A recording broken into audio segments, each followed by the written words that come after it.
Hola, hola. Hoy vamos a hablar un poco acerca de lo que es el trastorno del espectro autista como parte del desarrollo del abordaje que desde el Ministerio de Educación Pública se le tiene que dar a estudiantes que estén dentro del espectro del autismo. Pero debemos empezar explicando de forma general qué es el trastorno del espectro autista. El trastorno del espectro autista, también conocido como TEA, es una condición del neurodesarrollo caracterizada por variaciones en la comunicación social, comportamientos repetitivos y sensibilidades sensoriales. Se presenta un espectro. ¿Qué quiere decir esto? Que son manifestaciones que van desde leves hasta severas, impactando el desarrollo desde la infancia temprana. Un detalle importante es que al ser el autismo un espectro, eso significa que no hay como una receta predeterminada de todas las personas que están en este espectro. Es decir, cada uno es sumamente diferente. Habrá rasgos característicos que se mantengan, pero debemos tomar en consideración, reitero, que al ser un espectro, son diferentes en cada caso. Áreas del funcionamiento diverso. Vamos a hablar de 4 áreas específicas del funcionamiento diverso del trastorno del espectro autista. La primera, la interacción social. Dentro de los rangos característicos podemos hablar que existen dificultades para iniciar o mantener interacciones, un contacto visual reducido, así como desafíos para interpretar emociones o gestos sociales. Número 2, podemos hablar de la comunicación. Dentro de estas áreas de funcionamiento podemos notar retrasos en el lenguaje, comunicación no verbal limitada o ecolalia, que corresponde a la repetición de palabras o de frases o repetición de ideas en conversaciones sumamente frecuentes, como si fuese la primera vez que se dice algo, aunque ya se haya repetido en múltiples ocasiones.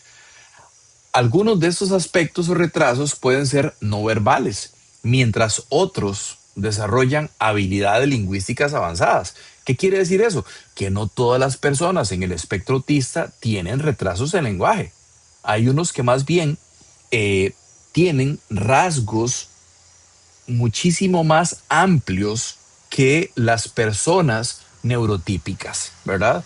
¿Por qué? Porque tienen un desarrollo fuera de lo habitual en la parte lingüística. El tercer punto son los comportamientos e intereses. En muchísimos casos existen patrones repetitivos, estereotipias como el balanceo, adherencia a rutinas, intereses intensos y específicos. Además, pueden mostrar habilidades excepcionales en áreas como la memoria o análisis. También, el cuarto punto es el procesamiento sensorial. ¿Qué es eso? Puede existir hipo o hipersensibilidad a estímulos como ruido, luces, texturas, afectando la regulación emocional y comportamental. En este punto es sumamente importante tomar en consideración que, como existen personas autistas que tienen una hipersensibilidad al ruido, a las luces, al movimiento, etcétera, y eso les ocasiona molestia, malestar, y una indisposición sumamente fuerte que a veces no es comprendida por las personas neurotípicas. Hay otras personas en el espectro autista que más bien necesitan sobreestimularse como parte de su desarrollo habitual. Ok, hablemos ahora de la etiología del trastorno del espectro autista. Esta etiología es multifactorial y no tiene una única causa, involucrando principalmente factores genéticos y ambientales, con una base neurobiológica que afecta el desarrollo cerebral temprano. Veamos en qué consisten los factores genéticos de la etiología del espectro autista. Hay alta heredabilidad, un 80-90%, con mutaciones de novo, variaciones genéticas raras y comunes identificables en un 20-25% de los casos. También está asociado con síndromes como Rett o X frágil o variaciones en regiones del ADN que aumentan el riesgo. Por otro lado, la etiología en factores ambientales. Vamos a hablar de dos puntos en particular. Uno, la exposición prenatal a infecciones o fármacos como el valproato, toxinas o complicaciones perinatales. Asimismo, una edad parental avanzada, bajo peso al nacer o factores como obesidad materna que interactúan con la genética.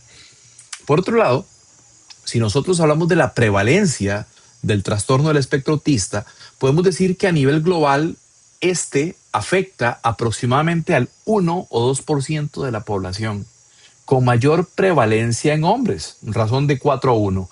La detección ha aumentado debido a mejores diagnósticos y conciencia y no necesariamente por un incremento real. ¿Qué significa esto? No es que ahora haya más autistas, sino que ahora, en la actualidad, hay un mejor diagnóstico y las personas tienen un conocimiento un poco más amplio de esta situación y buscan diagnósticos para poder explicar y comprender mejor ciertos aspectos que antes simplemente eran obviados por la población estándar. Ahora bien, como mencionamos antes, ¿por qué el autismo es un espectro? Se considera espectro porque sus características, intensidad y presentación varían enormemente de una persona a otra.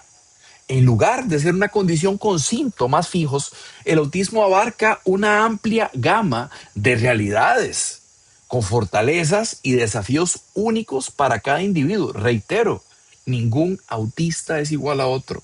No es que podamos decir, es que todos los autistas tienen ciertas características. No, eso es mentira. Podrán existir algunos rasgos comportamentales que pueden ser considerados recurrentes en el espectro autista, como una de las frases muy mal dichas en múltiples ocasiones, por ejemplo, es que usted no parece autista, es que no parece autista, es que no es el hecho de parecer, no es algo que se defina físicamente en una persona, sino que son características propias del neurodesarrollo. Decir una persona que no parece autista, siéndolo, por tener un diagnóstico específicamente, es como decir que el pensamiento no existe porque no lo puedo ver. Sería completamente absurdo decirlo de esa forma. ¿Ok? Ahora bien, si nosotros vemos esta diferencia relacionada con el espectro, vamos a darnos cuenta también de la variedad de características en el espectro. El término espectro, como ustedes bien saben, reconoce la gran diversidad en la forma en que el autismo se manifiesta en diferentes personas. Algunas de estas variaciones incluyen habilidades de comunicación. Una persona autista puede ser o no verbal. Hay autistas que no hablan en lo absoluto y hay otros que tienen facilidad de palabra enormemente, ¿verdad? Como decía, unos pueden ser no verbales o tener un lenguaje muy limitado, aunque otras personas pueden tener un lenguaje sumamente elaborado, sumamente complejo, pero pueden tener o presentar dificultades en la interacción social recíproca. Otro aspecto son los comportamientos restringidos y repetitivos.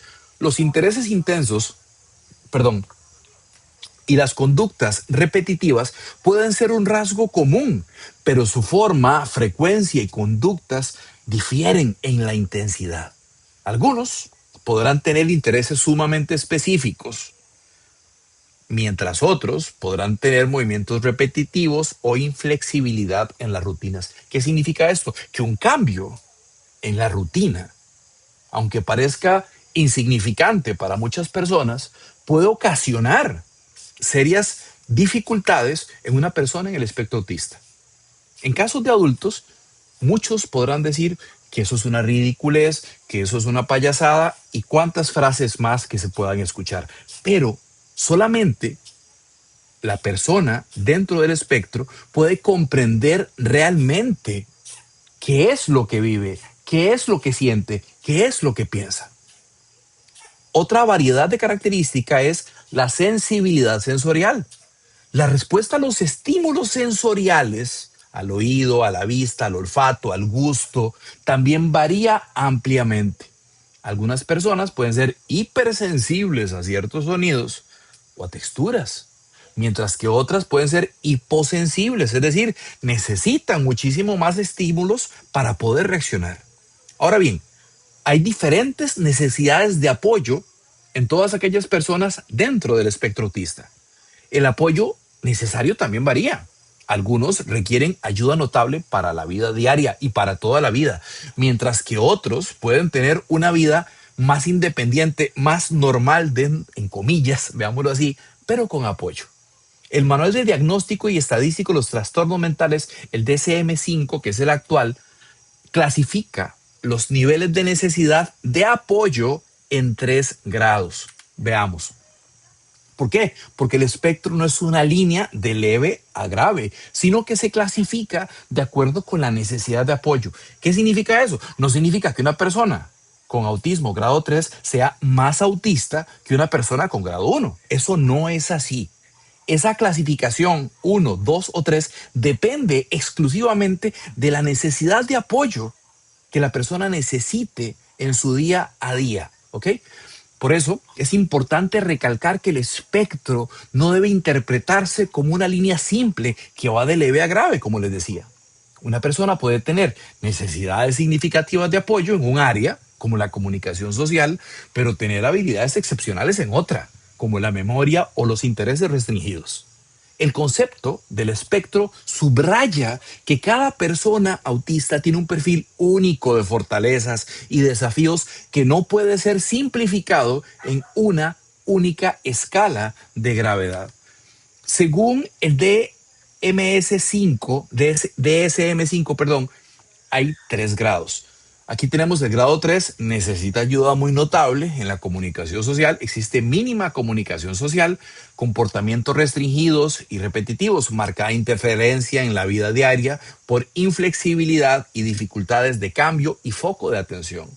El grado 2 necesita de una ayuda notable.